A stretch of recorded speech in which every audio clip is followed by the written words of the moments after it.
From this lesson, we will start our discussion on some other data types or data structures in Python. These are also known as collections and sequences. One instance of these data types can hold more than one values.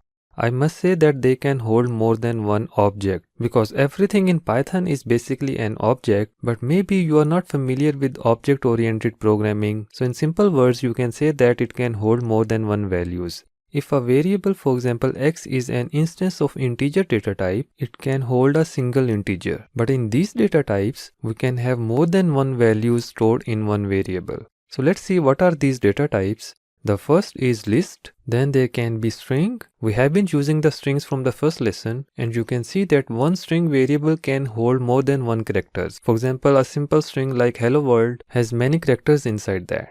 Then we have a data type known as tuple, then set, and finally the dictionary. These three data structures are known as sequences because the objects stored inside these have an order. On the other hand, these two data types are called as collections and the objects inside these are unordered. So we will see the detail of each of these data types starting from this lesson to next few lessons. For each of these data types, first we will see their basic working. We will see the detail of built-in functions of these data types, and we will explore the typical scenarios where we will be using these data types.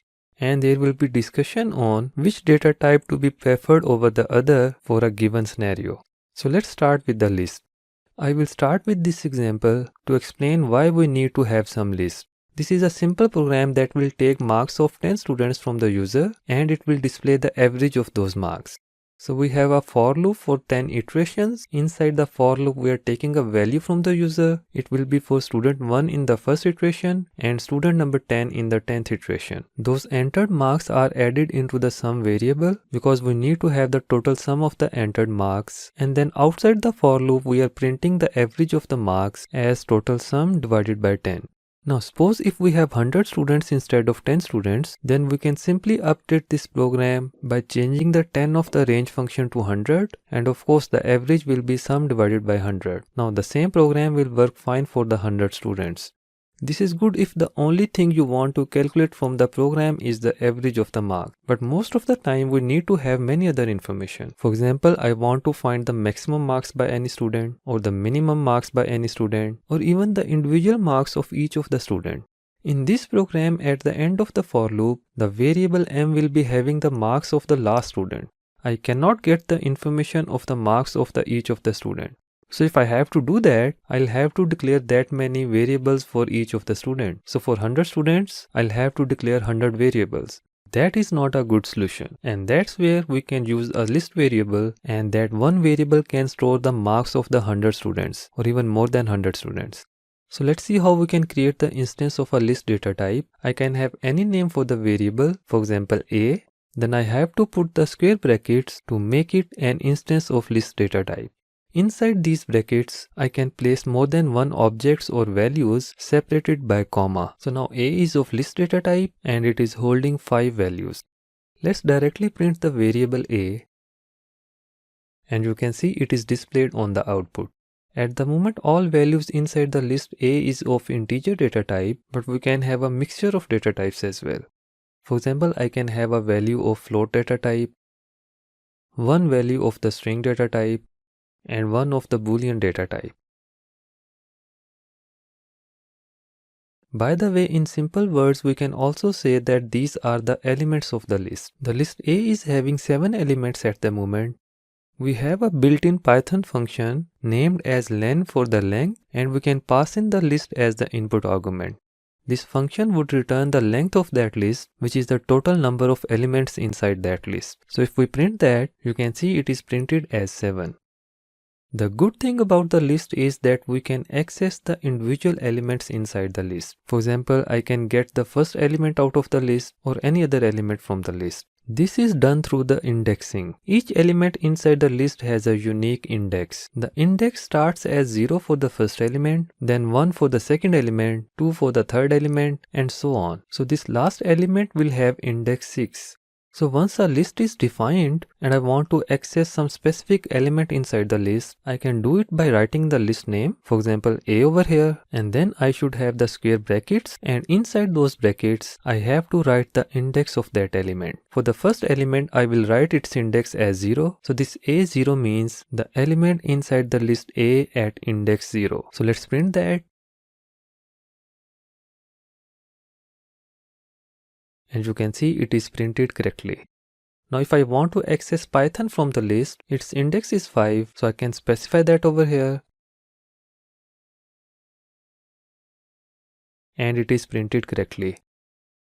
At the moment the index of the last element is 6, so if I try to access some element beyond the index 6, for example I am providing the index as 10, which is the index of the 11th element, and that is not there, so we will get an error known as index error and described as list index out of range. Now there is also a possibility that I can change some element from the list. For example, you can see the second element is 4. If I want to change that to 20, I can simply access that and update its value. You can see now we have 20 instead of 4. A very good feature of the list is that its element can have a negative index as well, and that is started from the end of the list. The last element, which has index 6 as we discussed earlier, has also a negative index, and that is -1 for the last element. And then the second last element has a negative index of -2, and so on till the first element of the list. So you can say that each element inside the list has two indices, one positive and one negative. So let's access the last element through the index -1, and you can see the correct output. So if you talk about the second last element, which is Python, has negative index of -2 because it is the second last element of the list, but it has a positive index of 5 when we start the indices as 0 for the first element. So you can see the Python is accessed from two indices. Now in this example, I have a list A with 10 elements, and then in the comments I have just mentioned the positive and the negative indices. I hope the elements and the indices are aligned correctly. For example, this element 30 has the positive index as 2 and negative index as -8. We saw that we can access individual elements of the list, but there is also a way to access a portion of the list. It is also known as list slicing.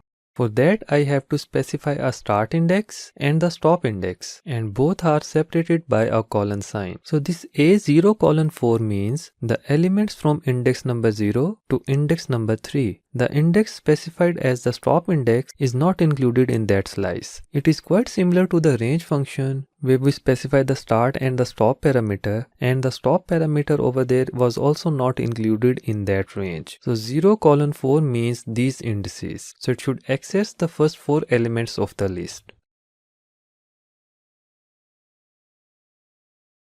Let's see that over here.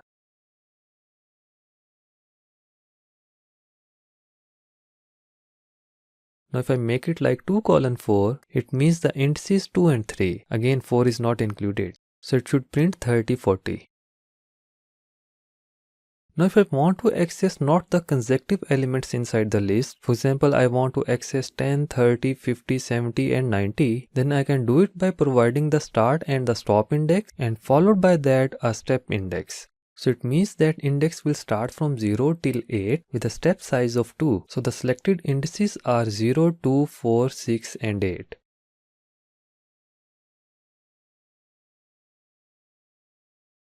Instead of 9, I could have a 10 over there, and that would mean indices from 0 to 9 with a step size of 2, and with the step size of 2, that 9 will never be included in that.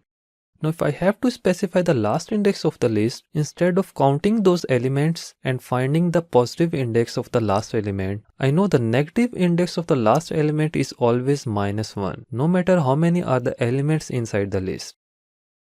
So I can better use it this way.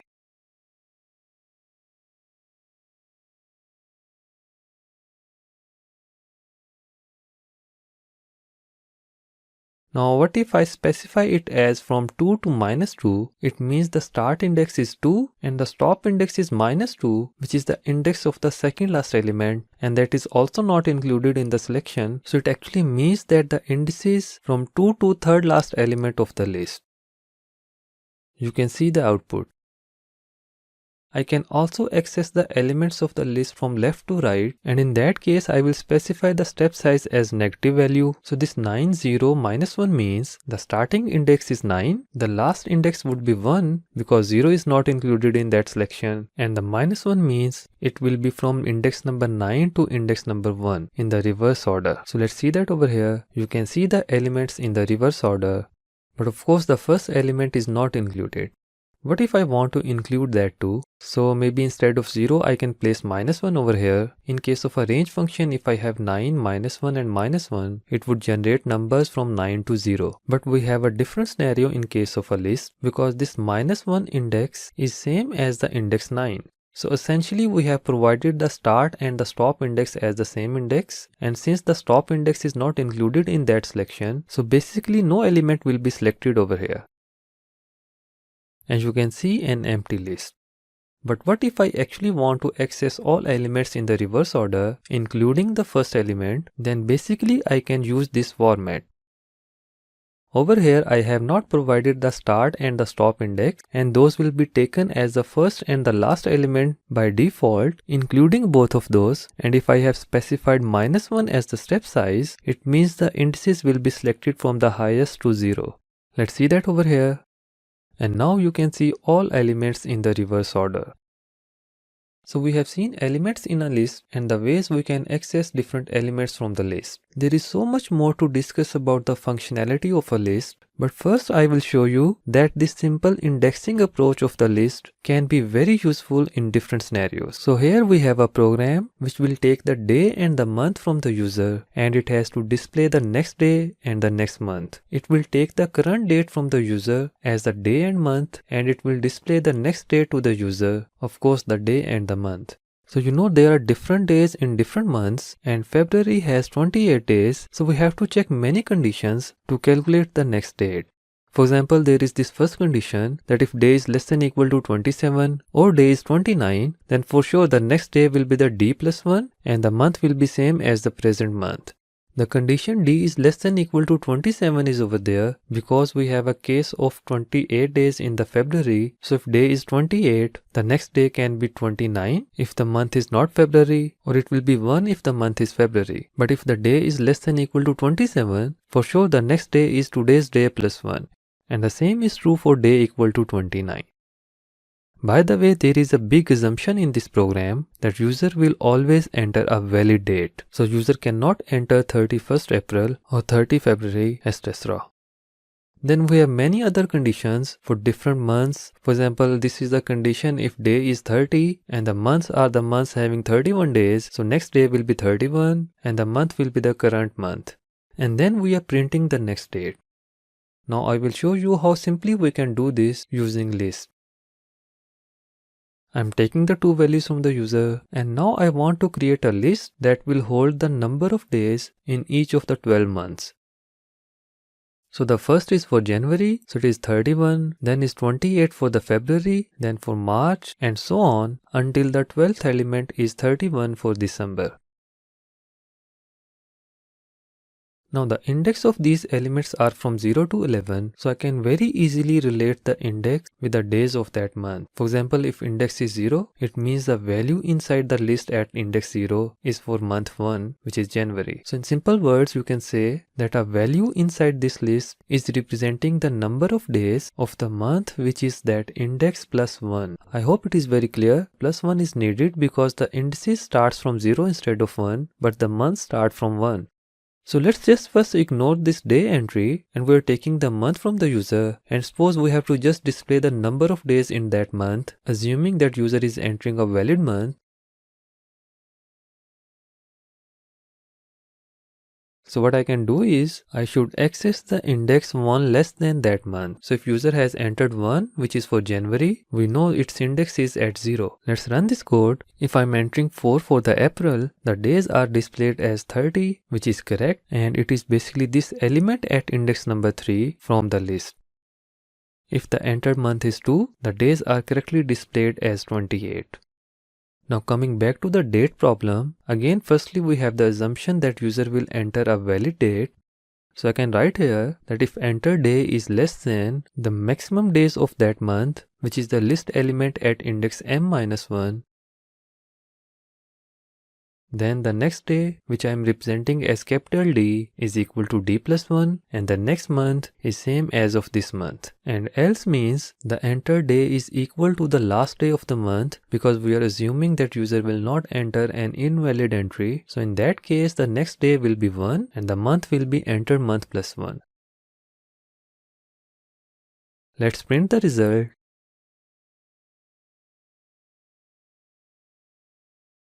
Let's enter 30th April, which is the last day of the April, and the next day is correctly shown as 1st of May.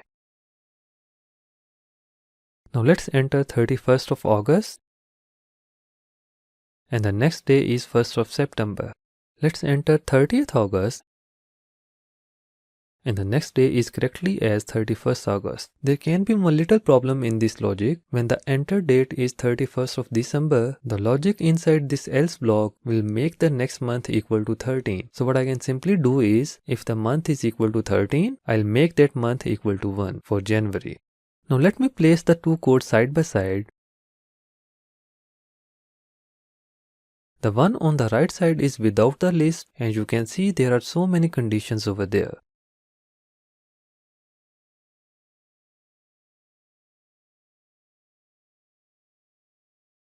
And the one on the left side with the list approach is too much simple. Not just that, if I have to check the validity of the entered date as well, so that if user enters some invalid date, the program must indicate that.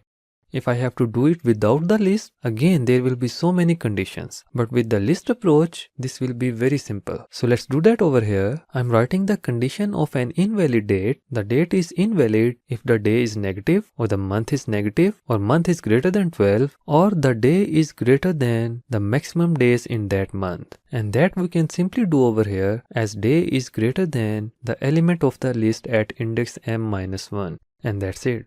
This part of the condition, if you do it without the list approach, there will be many conditions you need to check. If the condition of invalidity is true, I can print the enter date is invalid. And then the rest of the calculations should be the part of the else block of this if statement. Let's enter 31st June, which is not a valid date, and you can see the output. Now let's enter 30th June, the next day is 1st of July. Now even adding the year part is very simple in this approach. So I'm taking the year from the user.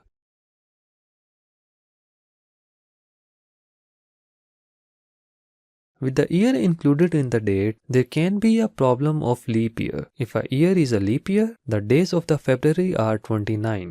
All I need over here is to apply a condition if the year is a leap year, and then I should simply update this 28 to 29. So let's write the condition over here. Remember, the condition of leap year is not just the year is evenly divided by 4, but there is another condition that the year is not evenly divided by 100. Or there can be another possibility that year is evenly divided by 400, then it is a leap year. I can simply update the days of the February. And that's it. So let's enter 29th February. And if the year is 2003, which is not a leap year, so it is an invalid date. Now if it is 29th February and the year is 2004, which is a leap year, so the next date is 1st of March. Now if it is 28th February and the year is 2000, which is a leap year, the next day is 29th of February. So that's how you can intelligently use the list for simple and better logic. So now let's continue our discussion on the list. Many times we have to do some calculations on all elements of a list. We can say that we have to scan all elements of the list. So let's see a simple example. I'm defining a list A with some numeric values. Now suppose I want to find the product of all numbers inside the list. So basically what I want is the multiplication of the list element at index 0 and the list element at index 1 and so on. but of course not this way, but by using some intelligent tool. So if you see these indices, which are 0, 1, 2 and so on, and we can generate these numbers using the range function, and we can apply for loop. So I can write a for loop over here. There are 6 elements in the list, which means the indices are from 0 to 5. So I can specify the input argument as 6, and we know the range 6 will generate the numbers from 0 to 5. So inside the loop, I can use the loop variable I as the index of the list, for example a of I. So in each iteration of the for loop, it will access one element of the list starting from the first element to the last element. Let's just simply print that. And you can see all those elements are printed one by one in each iteration of the loop. So now if we have to find the product of those numbers, I can declare a product variable equal to 1 before the for loop, and inside the for loop I can update the product variable.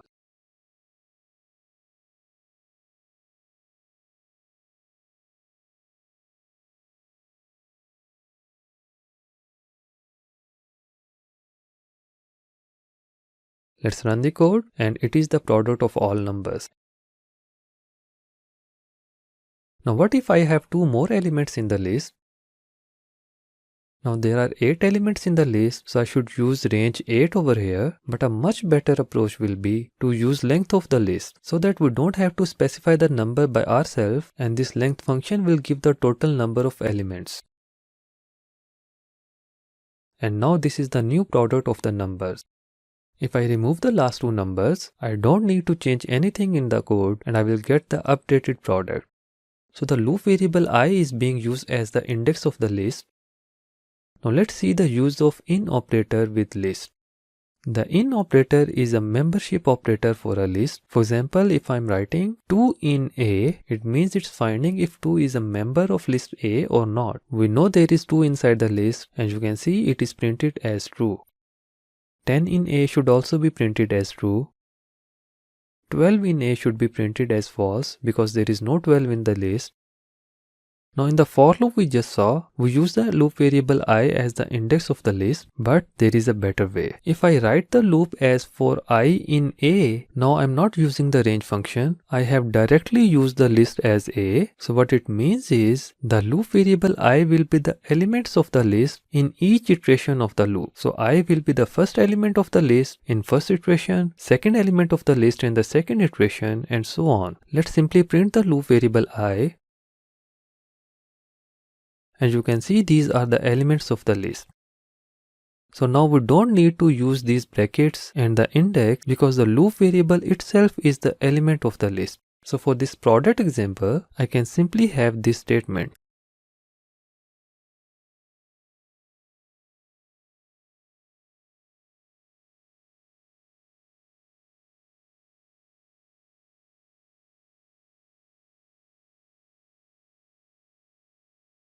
So in most of the cases when we have to scan a whole list, we use the for loop in this way. But many times there can be a logic where we need to access the elements of the list through the index, like in the first approach. So you should be comfortable with both of these approaches. Now let's see the tasks in the lab manual. The first task is finding the average of the numbers inside a list. It should be very simple. Let's take the same list over here. To find the average of the numbers, I need the sum of those numbers. There is a built-in Python function named as sum, which can be used to sum up the values inside a list. But just for a practice, we will not use the sum function, and we will find the sum by our own logic. And that should not be difficult.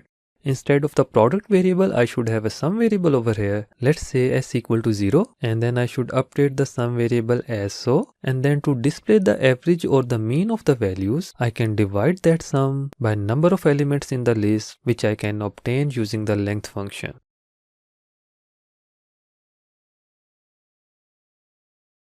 Now if I add few more numbers in the list, I do not need to change anything in the code, and I will get the updated mean. The next task says that we have a list and we have to scan all elements in that list, and if there is any element greater than 10, I have to replace it by 10, and if any number is negative, I have to replace that by 0. So you can say finally the list will have all values between 0 and 10. I am defining a list over here. Now let's scan the list using the for loop. I'm accessing the elements directly. If that element I is greater than 10, I can change that I to 10. So do you think that by changing the value of I like that, will it get changed inside the list? Let's print the list. Let's also print the initial state of the list.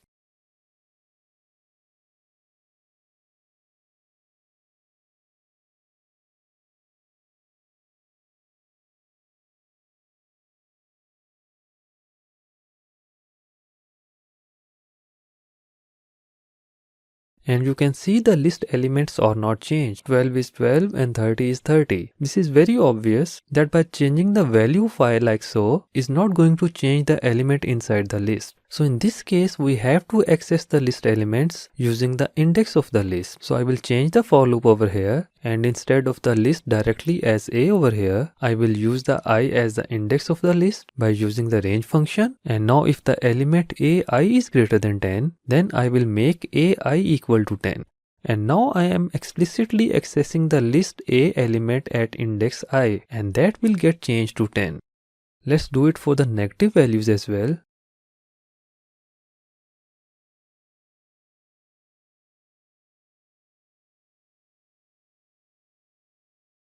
And now you can see the expected output. The negatives are changed to 0 and greater than 10 values are changed to 10. Now we have this task where we have list of numbers and we have to display the count of prime numbers inside the list. I am just defining a list here.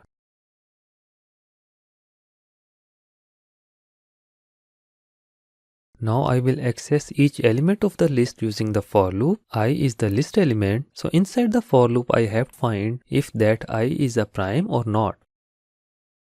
So to find if I is prime or not, I have to find if it has any factor from 2 to square root of I. Because we discussed earlier that if there is no factor until the square root of a number, there won't be any factor after that.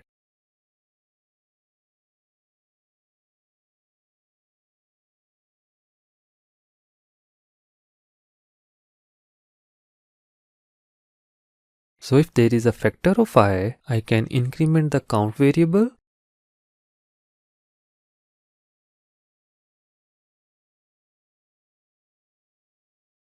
And I should use a break statement to end this for loop. Let's print the result.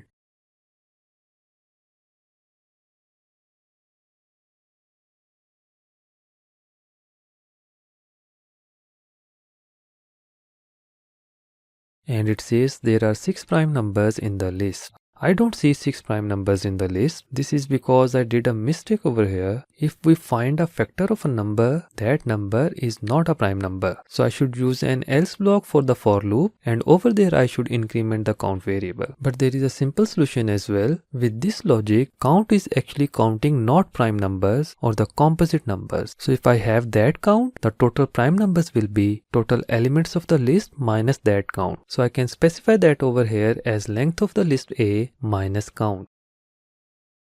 And now there are 3 prime numbers in the list, which is correct. Let's add a few more prime numbers in the list.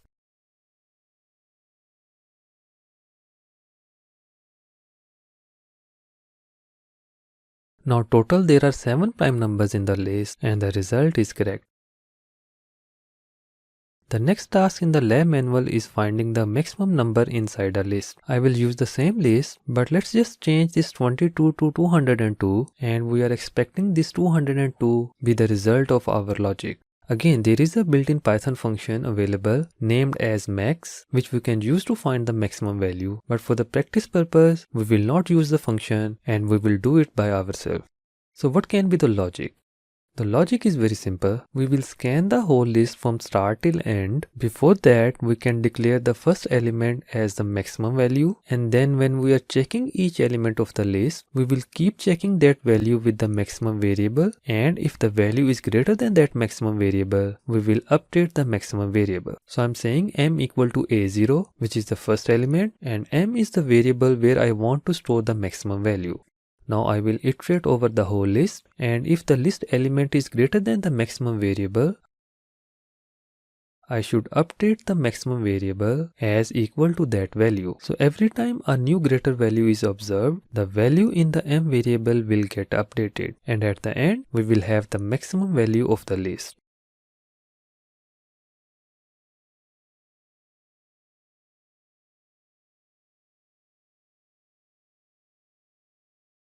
You can see it is 202. Let's change that to 22, and now the maximum value is 64, and if we run that, you can see the maximum value is 64. I will strongly recommend to run this code in step-by-step mode, and you will see the exact sequence how the maximum variable is updated every time a new greater value is observed. In next task, I have asked to find the minimum value of the list as well. Again, not using the built-in minimum function, but using the similar logic. So you have to find the minimum and the maximum value inside the list, and you have to do it using only one for loop. For example, this for loop is finding the maximum value, so just update the logic so that it also finds the minimum value of the list.